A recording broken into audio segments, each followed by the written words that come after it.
Hey guys, EDDBUD back today with an update on my training in preparation for that half marathon time trial.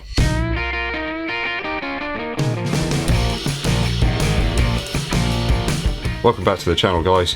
A number of viewers have requested an update on the training that I've been doing over the past few months in preparation for that sub 1 hour 30 half marathon time trial that I've got coming up this weekend.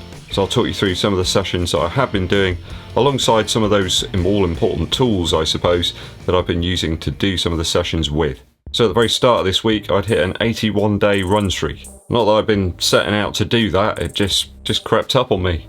I hadn't really set out to do another run streak. That level of magnitude just happened. So I've been averaging 45 miles per week. That's 72 kilometers per week over the last 10 weeks. Trying to keep things as consistent as possible, keep the fitness right up there, and keep the pace distribution right in the zone I wanted it to be as well. I've found that reducing some of the easier days to lower paces enabled me to increase the number of miles in each week. So doing specific workouts on specific days, that's really helped. I haven't veered too much from that, aside from weather conditions really. Sometimes I've had to switch up some of the days to get some of the faster pace sessions in when we had 30-mile-an-hour winds. So Mondays I would tend to stick to a nice easy 4-mile effort, keeping it at lower paces, so a bit below 8 minutes per mile or 5 minutes per kilometre. So Mondays normally are after a much tougher, longer effort on the Sunday. So good to bring things down a little bit, keep the legs turning over, but at a lower pace. And of course, it's a good excuse to get out the door. I think the old dependable Legend React 3 shields were taking up most of that time over the last 10 weeks. They were a bit of a mainstay, alongside the Infinity Run Flyknit 2 as well. I think those two shoes probably took up the bulk of all of those Monday runs. I think the cushion here suits that activity absolutely perfectly, really. Everyday rolling. I mean, you don't roll out the best Merlot, do you, for a Monday? You just sip some Vin Ordinaire or a little bit of table wine. Tuesday I'd look at doing some sort of steady effort, so something a little bit faster, maybe in the realm of about 7 minutes 45 seconds per mile. Sticking to somewhere between 5 or 6 miles on the Tuesday, just ramping things up a little bit. That's about 4 minutes 48 per kilometre for those of you who prefer kilometres. I like both, just like Windows and Mac. Keeping those miles sustainable pace, so I tend to use the local trading estate for that. There's a good 1 kilometre loop there, and it's a good way to sort of judge pace. There's a bit of elevation as well, so it's not like you're just running on flat stuff all the time. There's obviously minimal human interactions to be had there as well at the trading estate, which is a good thing to have right now. Oddly, I find the quite windy conditions over at that trading estate quite therapeutic. If you go later in the day, it's quite a barren sort of area. It's quite nice to sort of be able to focus your thoughts. Quite calming, in fact. I don't know, maybe there's just something wrong with me. It's quite a good challenge to actually adjust the effort levels there to try and keep the pace consistent across the whole loop. That FreshFoam 1080 V11 has been really nice for those steady efforts. I know some people buy them as a sort of daily shoe. I just think they're a great tool, a really good workhorse that can do all sorts of different things for you as a runner. When I've been feeling a bit more saucy though, I utilise the Rocket X around that loop for those steady efforts, or even the Tempo Next Percent from time to time as well if I really wanted to burn some rubber. Wednesdays and Thursdays would typically be a mixture of interval sessions or tempo running. Tempo paces for me these days have come down a little bit now, so I tend to aim at something that's about 30 seconds off of the target half marathon pace, so around about 7 minutes 20 seconds per mile, which is 4 minutes 34 per kilometre. Winter has been a bit of a pain because it's meant I've had to shift those sessions around quite a lot to actually get something useful out of them. You always hear people saying, you know, don't try and run at very high tempos during windy weather, you're going to cause some sort of injury. I'm always very aware of that. There's been icy cold temperatures and waterlogged paths, so I've had to select those days very carefully. I think if you want to get the best out of any sort of session, you really do need to carry them out at the right times. If you haven't got the right conditions or the right routes, then you're not going to get anything out of it. You're just going to be left feeling a little bit deflated by it, and that's exactly what you don't want. For those interval sessions, I try to do at least one per week over the last 10 weeks. So they might be either 1 mile repeats or 400 meter repeats, and trying to do at least one every single week. Most of the time I've managed to do that. So there's been 10 by 400 or 6 by 1 kilometer repeats, Tend to get those down to around about 6 minutes per mile pace. So that's about 3 minutes 44 per kilometre pace. Jog recoveries in between those, I do get asked about that. You know, do I stop? Do I just recover or whatever? No, I tend to just jog and keep going. It's been too cold to stop anyway on those interval sessions. You don't want to stop. And I've also been doing some mile on, mile off sort of sessions as well over some longer distances. So that's like 1.6 kilometres of aerobic effort in between each of the higher paced parts. Always though on those sessions, at least 1 mile warm up and cool down afterwards. Last week used the Streak 7 on those interval sessions. It felt really, really good. Also using the Takumi Sen 7 as well.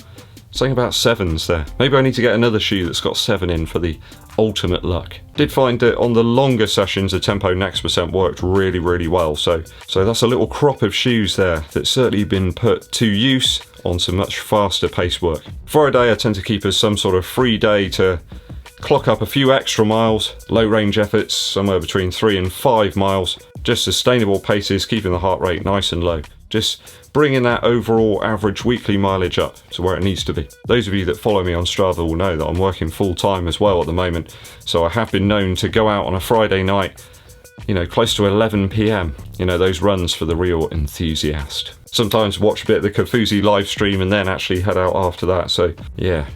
But if you want to get the miles in, it's the only way. I have found that those easy runs, the BPM, the heart rate, has just been coming down and down. Around about 124 the other day for a nice 3 mile easy effort. So certainly getting a little bit fitter and those top speeds getting a little bit faster. Saturday more recently has been home to my long run. I've been varying those up anywhere between 10 and 14 miles dependent on just how busy the work week's been. It's been really tough recently, guys. So anywhere really between the range of 16 to 22 kilometres. Those have varied hugely in pace over the course of the last few weeks. Some lower paced half marathon efforts in the Adidas Ultra Boost 21, keeping things below 8 minutes per mile. Though at one point I did do a 10-mile test in the Alpha Fly, averaging just under 7 minutes per mile, so about 4 minutes 20 seconds per kilometre. I was really pleased to see I kept the heart rate in zone 4 for pretty much all of that run, so being just inside threshold pace there, which is really, really promising in mind of the time trial that I've got coming up. So again, doing that longer run on the Saturday meant that I can use Sunday as a sort of free day and just log a few more miles. Though I think it's quite tempting where there's lots of quite fun shoes to run in at the moment, to run a little bit too fast or faster than you should be. Certainly having the very light Reebok Energy 3 and also the Invincible run. You don't really feel as if you've been doing a huge amount of running once you've utilised those shoes. But in my mind, just keeping to go back down through the gears to the lower gears for those daily miles, not running them too quickly. I think I was guilty of that possibly a year ago, 18 months ago. I've learnt my lesson now. If you want to increase the miles, you've got to run slower. So tapering this week, it's been quite a different week, and certainly the legs feel really hungry for battle now. Super easy effort on the Monday in the 1080 V11. I've actually put the Innovate insoles into those now, and they're just super cushioned and just really comfortable on foot. There's no comparison really between the Invincible run and the 1080 in terms of the upper. Keeping the heart rate below 130 beats per minute on that one. A shortened interval session on the Tuesday of 6 miles or just under 10 kilometers. Throwing in some 400 meter efforts there with some 200 meter recoveries in between. So getting down to about my 5k race pace on those intervals, jogging my way back to recovery between each one. 4 miles steady effort, around about 7 minutes 30 per mile on Wednesday, using a new shoe in fact. You can probably see it.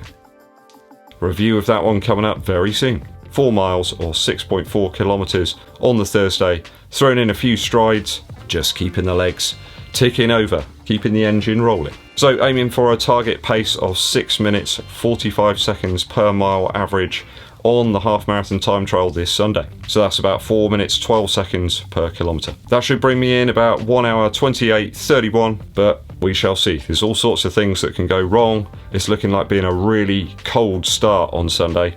They're saying about 2 or 3 degrees around about 6 AM, so yeah.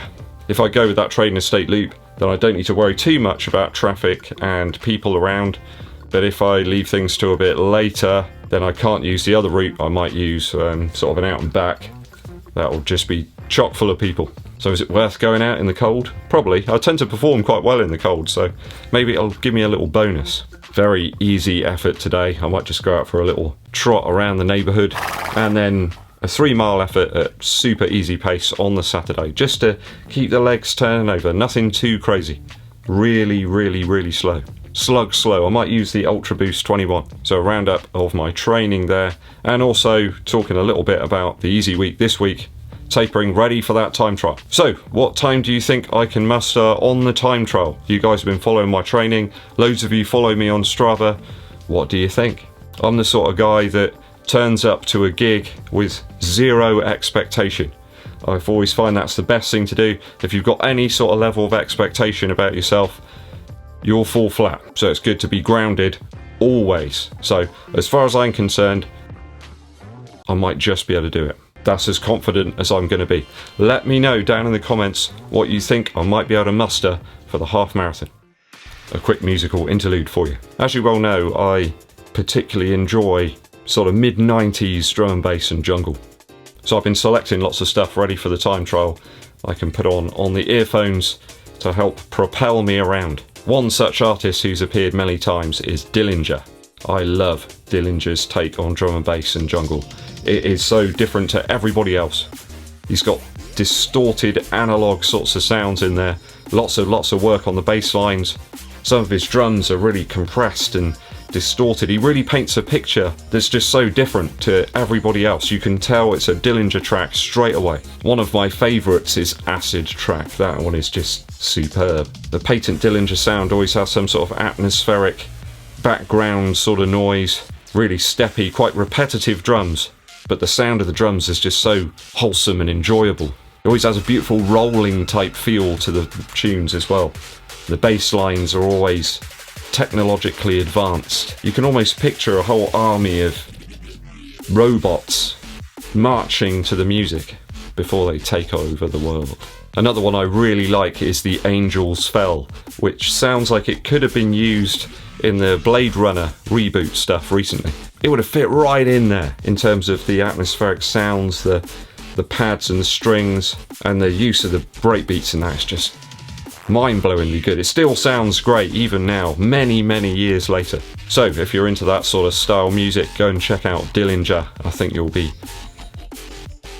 pleased you did. Okay, thanks for tuning in to the very end, guys. I very much appreciate it. Don't forget you can help support the channel by grabbing some merchandise, which is down here somewhere. It's down there. Or there's a link in the description. If you haven't done so already, make sure you hit that subscribe button and click the bell for notifications so you get more running shoe content headed your way. It also really helps the channel out to grow and to spread around to all the other runners if you give this video a thumbs up like and share it with your running buddies. My name's EDDBUD and I'll be seeing you.